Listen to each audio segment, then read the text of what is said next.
আসসালামু আলাইকুম গাইস, কেমন আছেন সবাই? গাইস, একটা কথা সবসময় বলি যে আমরা বাঙালিরা যেখানে যাবো এখানে ইতিহাস রচনা করবে।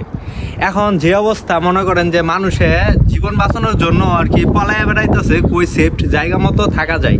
আর আমাদের বাঙালিরা কি করে জানেন? চলেন দেখাই। বাঙালি দোকান আছে নি, ওই যে সাধারণ লোয়া না, বুঝছো? সাধারণ লোয়া না, আচ্ছা, এটা আচ্ছা, হচ্ছে মিসাইল। আগে এইখানে মিসাইলের মানে দামি জিনিস তো, এই কারণে আর কি। আচ্ছা আচ্ছা রেখে ভাই, এটা কি? এটা এটা ভাই কয়েন না, আমি যেখানে কাজ করি এটা ভালো করে জুম করে দেখা।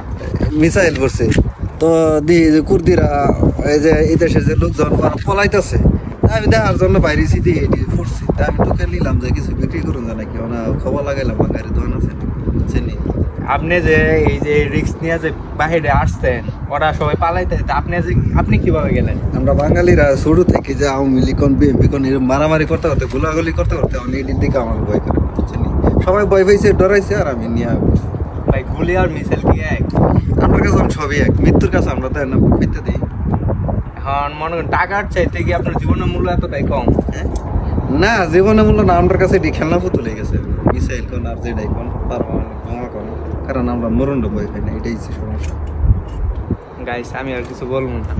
মানে কিরকম একটা লজিক বুঝেন, মানুষে ভয়ে পালাইতেছে, মিসাইল আর কেনার হে মতো কাজটা কি করলো? ভাই, আপনি যাই করেন, মিসাইল কেনার মতন একটা কোনো দোকান আছে নাকি জিজ্ঞেস করেন তো।